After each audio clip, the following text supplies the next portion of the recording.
Howdy folks, and welcome back to another tech tip with Ben. This week we are going to be looking at an AI image generator. You're going to be seeing a lot of my face in this one, so I figure I'll just narrate this one. So we're in Artflow, and it's a really cool piece of technology because it allows you to create consistent characters. So you can do these character building.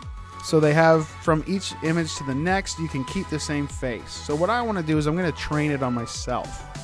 Okay, so you go in there, you log in, and then you can create a character or an actor that will look the same in every image you generate, which is pretty cool. There are some examples that you can use of theirs, and you can put them in different scenarios, different costumes, and you can see down there some examples of that. So there's always those people there for you to use. So we are going to make an AI actor. We get one free one. And then if you want to do more, you'd have to pay. So we hit next, we hit create, and we're going to do male, adult. I'll give him the name of Ben because it's going to be me. And then I just drop in up to 20 pictures of myself.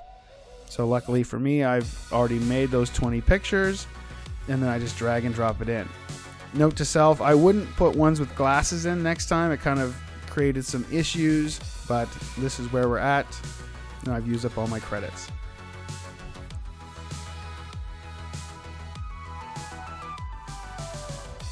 So now I'm training. It might take 1 to 2 hours. It only took like 30 minutes to do. And there I have my AI me. So now I can reference that anytime I want to create an image. So I hit create image, and then I look around. They've already created a couple for me. So here's Ben as a wizard, powerful mage, and then here's me as a YouTuber. The setup's a little bit better than mine. But it does a good job of actually keeping my face. I mean, it doesn't really know what the body and things look like. But we're going to make our own. So we have me as a Renaissance writer with a quill, scroll wearing a floppy hat. I choose the aspect ratio. I have my actor.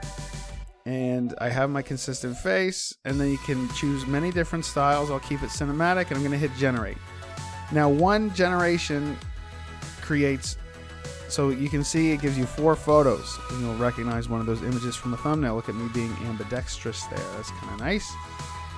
So now every time you generate, you get 4 variations. I like this one, kind of looking like Scrooge. It costs 1 to generate 4 photos. So every month you can generate 400 photos. So while it's a pretty good free plan. So here are some more. I tried some different Renaissance writers. And some of them look a lot like me, some of them not so much. I think because I'm not wearing glasses, it kind of throws me off.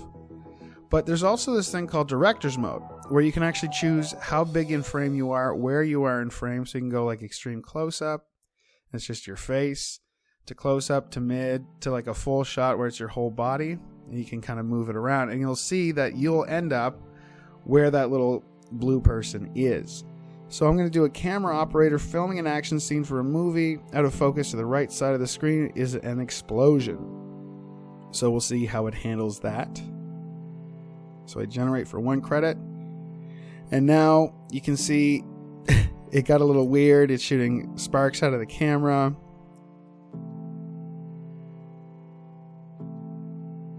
The explosion isn't out of focus. It looks kind of weird. So these ones didn't work out too well. The face is really good though. I find this isn't great at hands.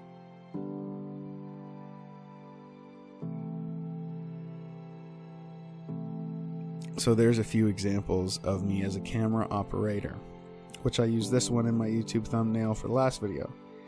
It also has a thing called Video Studio. So you can actually take one of the images you've created and animate it. So I go through and I choose one of my images. And I like the idea of using this to do like a learning target. So you could generate like a fantastic one. So what I've actually done, you can type in and tell it what to say, but you can also record your voice. So then it's you talking. So I could type in the dialogue, but I've uploaded a recording of my voice for what I wanted to use. And then you just upload that with this and export. It's a little more expensive. It costs 7 crystals, but it's kind of neat. It's a little gimmicky. The image generation is the best, but here's what it does for videos. In today's lesson, you are going to compare numbers to see which are larger or smaller than each other. Hello, my little explorers. Today we're going to explore the rainforest ecosystem and look at how all the living and non-living parts interact to make it work. So a little freaky, but it's all right. Now, there's a third thing here I'm speed running, and it's a storyteller, and it creates a whole video. It generates the voiceovers, the images, the prompts, everything. But it's not good, so I'm not really going to dive into it, and it costs a lot of credits. It costs 39 out of your 100. In a small coastal town known for its immaculate beaches, a man named Randy stands out, his mischievous smile hinting at the trouble he will cause. Randy, his hands full of trash, stumbles upon the environmental activists. His eyes widen in surprise as he drops his litter in front of them, unaware of the consequences that await. Randy's defiance grows as he recklessly scatters garbage, believing it harmless and inconsequential. Determined to combat the blight of littering, the environmental activists organize a beach cleanup event. So that's an example. Like the images didn't really match up with the video. It was supposed to be about garbage awareness and not littering. But anyway, it's a really neat little image generator. As I said, you can do up to 400 images a month, so you really don't need a paid version, and you can train it on your own face, which gives you the chance to create a lot of wild characters. So anyway, that's Artflow. You can check it out, and we'll see you in the next one.